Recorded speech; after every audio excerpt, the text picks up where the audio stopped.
Hey guys, welcome to the pilot episode of Full Disclosure with Tier Tactical.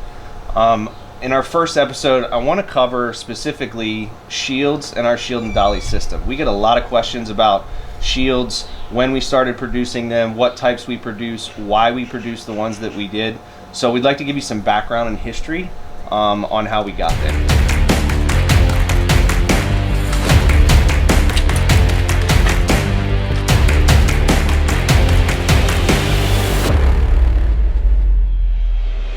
So we'll start off, Jay. I guess let's just talk about kind of where the shield concept came from and how we got started in it. Yeah, so November 2017, we got a phone call and needed to try to develop a level 4 rated or a multi-threat Ep.1 threat rated shield system, and so that conversation started. Obviously, with your previous background and doing some of that work, we were able to kind of look at how we were going to develop the actual shield, and then having you guys do walkthroughs and me filming you guys and going, your whole bottom was exposed and the whole bottom half was exposed. You and I started developing the dolly system, and really the dolly system was really our key focus, if you remember, for probably the first week and a half to 2 weeks of, hey, we need to build a system that then we could actually take the two shields, taking one shield and actually go vertical, and one shield and inverting it, and being because I was inverted. Because he was inverted, and really be able to put that together and put a concept at first together over that 2 week period, and kind of get that signed off on, and then be able to move forward from there. Yeah. So to give some context.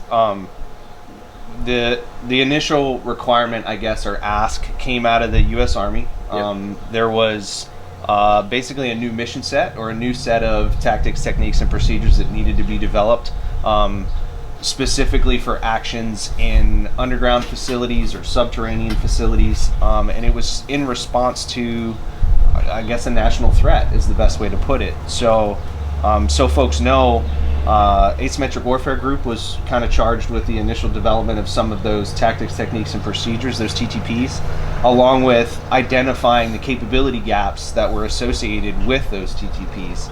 And so the shields and shield and dolly concept sort of stemmed from that.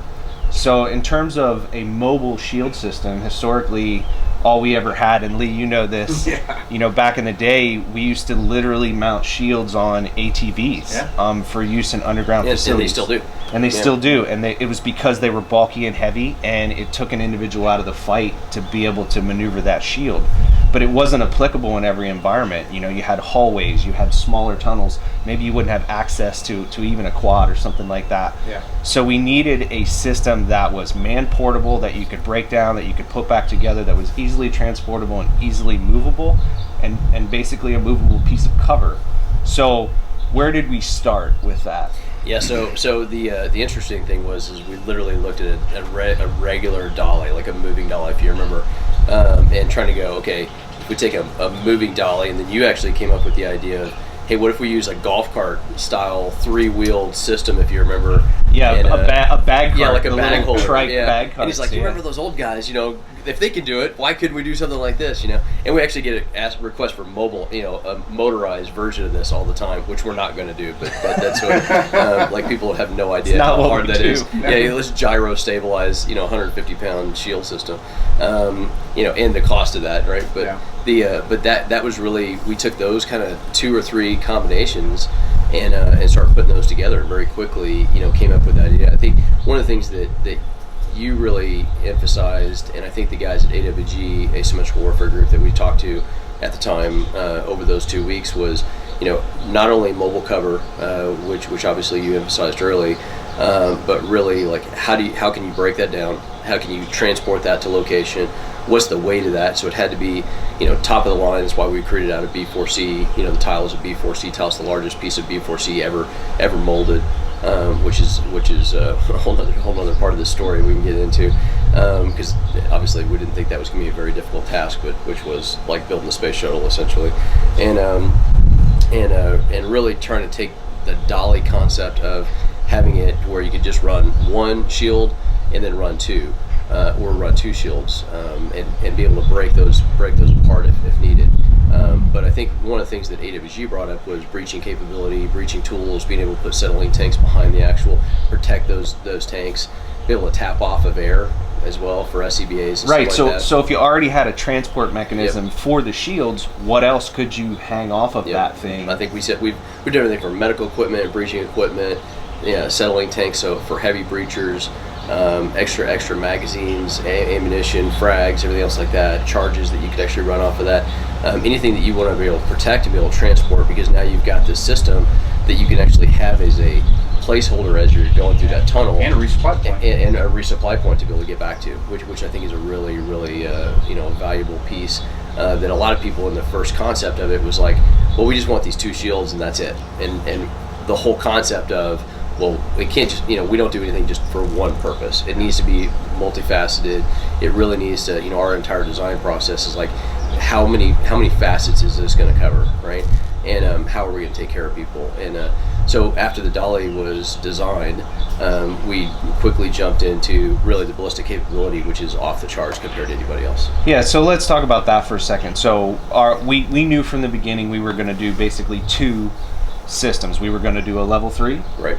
And we wanted to do the lightest level 3 ever built, because in our historical experience and stuff that you've sold and dealt with in the past, historically shields are heavy, cumbersome, and rifle rating means weight. They're so heavy that units or law enforcement agencies or whoever didn't want to deal with it, because they felt like it slowed them down, that it actually compromised them and made them more at risk than having the protection. So we knew we wanted to do the lightest level 3 on the market, and then we wanted to do a level 4, which, and I'll let you talk about it, but so there's some information behind that. The level 4s that existed on the market were huge, heavy. There was some steel stuff out there on caster wheels. They were basically movable barricades. Right. They were not something that could be incorporated with individual movement techniques or in team or squad TTP. So let's talk about the level 3 first. Okay. Because the level 4 is a little deeper discussion. But so the initial concept, what we wanted it to protect against, and did we achieve our goals or not? Yeah. So the original concept was the first threat that we were trying to address was 7.62 by 3.9 mild steel core, right? That and the PS ball capability. So basically just AK threat, and that's not where we thought it was going to go. I think Chris very quickly, even the first day, very first phone call, Chris is like, yeah, but you got this other threat, and they're like, we'll get to that, but we really need level 3 first, right? So to start that off, in the NIJ standard, so National Institute of Justice standard that all law enforcement follows across the United States, the requirement is specifically a M80 ball requirement, right? So you've got to be able to stop M80 ball. It's a self-cert, which is fine. It's great that we do it that way, and I think it's good that the NIJ has it set up the way it is. But that's not a realistic military requirement, right? And then you have, specialty threats. So you have 7.62 by 3.9 mild steel core, and you could do the 54 LPS rounds, stuff like that. And then basic 5.56, so your 193s and M855s. So real fast, so for the layman out there that doesn't know anything about ballistic testing, right. So that self-cert, real quick, let's talk about how shields were certified in the past versus what we did and why we did right. it. So the self-certification process is a materials safety standard. It's not you're not adding in handles, you're not adding in curvature or anything else like that. It literally you can, and you could shoot it that way, but you end up shooting it with the handle and with the other components on it. But it's really a material standard more than it is an actual classification of threat resistance. That's my opinion. Everybody in our industry, when I say that's I'm not the Bible in this. Right. I don't think anybody is when it comes to stopping bullets. I would hope that our competitors would think that way as well. I think some of them that we're obviously good friends with think like that. The bullet's a dumb bullet, and we're just trying to do our best we can to stop that bullet, right? We're trying to outsmart that path of least resistance. When it comes to the self-certification process, you go through you're testing the materials aspect of what that capability is, because you've got to be able to do multiple rounds for a level 3 over the course of this size of shield, right? The good and the bad with that. The good is that you are testing to a standard. You are actually getting that. You're actually going through a self-certification process that you have to turn in that documentation, and you've got independent test lab. Yeah, you are not doing it internally. We test obviously internally before we get to that point, but you test in an independent test lab.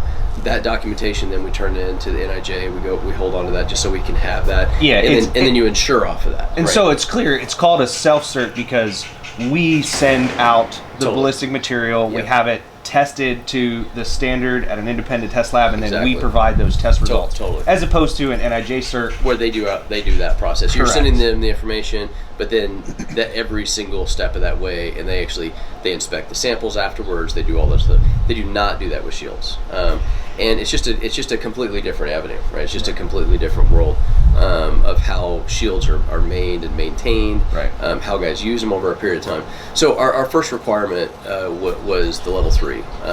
And that was to be able to protect again. In their world, they wanted 760 by 39 protection, and that was the first requirement. So we built it off of that, knowing full well that we wanted to get really to we'll call it a level 4, but we really want to get to the PKM standpoint, the 762 by 54 R, 54R. So the armor piercing incendiary round. That's a whole different ballgame. So, and before we progress to that, so on the level 3, so we said in the beginning, weight was absolutely critical to us. We made some decisions early on. Yep. I think you were the one from Jump Street that said, "Hey, I don't want to put ballistic glass in this thing." Right. It's kind of which is hard to explain to customers sometimes. Yeah, it's a feel good thing. Right. I can see, but the reality is, ballistic glass. There's a ballistic void around that glass. Is one that's historically a problem with shields. 2 is once it takes a couple of rounds, it's basically rendered useless. You're not seeing through it anymore. And 3 is we knew that there were technological solutions out there that could solve that viewing problem without having to add the weight of ballistic glass. I mean, it's a great point. I mean, when we looked at that, I think we were looking at an 11-pound piece of glass was like the lightest that we looked at. That was a rifle for full size. Yeah, for rifle rated, right? And I think that was like a 5 by 8 or something like that. That was a big piece. And we really went down the path of, look, we've got Net Warrior is using, iPhones, or not iPhones, but Androids on every single, or tablets on every single soldier. Why are we not using that same piece of equipment or similar concept? So really, that's how we ended up with the GoPro and tablet solution to replace that. So instead of spending 11 pounds, we're at 1 pound or 1.1 pounds. And Lee's got a great concept here, but we literally, what is this, a GoPro? This is the GoPro Hero 6 or something like that? This is the 7, I believe. What is amazing is the field of view. The view it's on stupid. The back, yeah. Right. It's 270 roughly. Yeah. So and it's kind of hard to display without someone actually seeing it. But when you look through a ballistic viewport, it's thick, and you're basically stuck with about 110 degree field of view. And when that glass gets shot one time, you're done. Right. You're not seeing that. You're not seeing the glass. Yeah. You're not seeing through that glass anyway, right? And try and look through that glass under knots. You're not seeing where it. You could upgrade this camera to a thermal or. So, notwithstanding the kit that's organic to agencies or departments or military units, a commercial off-the-shelf solution, a tablet and a GoPro Hero, whatever, gives you this much broader field of view. You're not exposed. If the shield takes rounds and gets shot, it's still functioning. You can pass that off. Easily replaceable if damaged. It's low cost, and it adds very, very minimal weight to that shield. Yeah. So with the level 3... Well, and if it gets shot, you're not busting up the glass. Right. So if it does get shot, the let's say the camera gets shot or whatever, you're not destroying the actual back end of this, so you're not destroying the actual tablet on the other side of that, and you could have a backup, like we've talked about, having a backup GoPro on the back, and literally just put that back around, and now you've got it. Now, if your camera does get shot, and you're still rolling, but you also think about the cost. The cost of this versus adding ballistic glass to this actual shield is astronomical. You're looking at twice the cost for a ballistic glass than you are for this tablet and GoPro.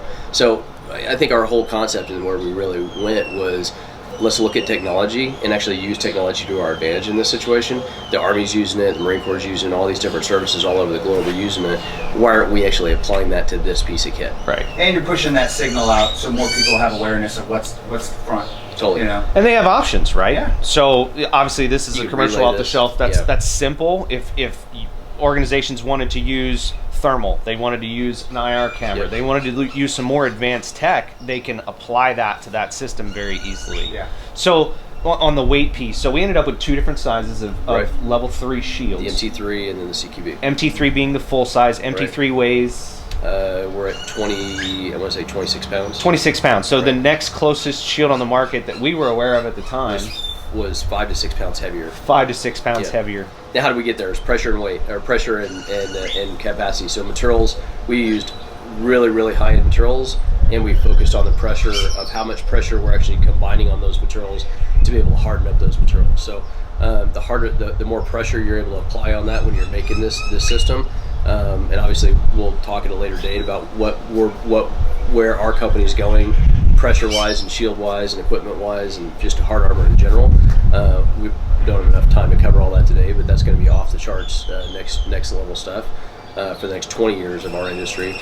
But the pressure on this that we're applying to the actual high-strength polyethylene is what allows us to be able to take all that weight off. Right, right. So the combination of new practices, of new ballistic textiles, and then the utilization of technology, Right. all those things contributed to us getting to the lightest weight level 3 shield on the market. Right. The CQB just being a size down. I think I joked in the beginning, whatever the name of Captain America's shield is, I wanted to call it that. Because instead of this big weight that you had to carry around, it was this badass Yeah. tactical piece of kit Yeah, it's like a battle piece. that you could use defensively, but allow you to close with and engage the enemy. Yep.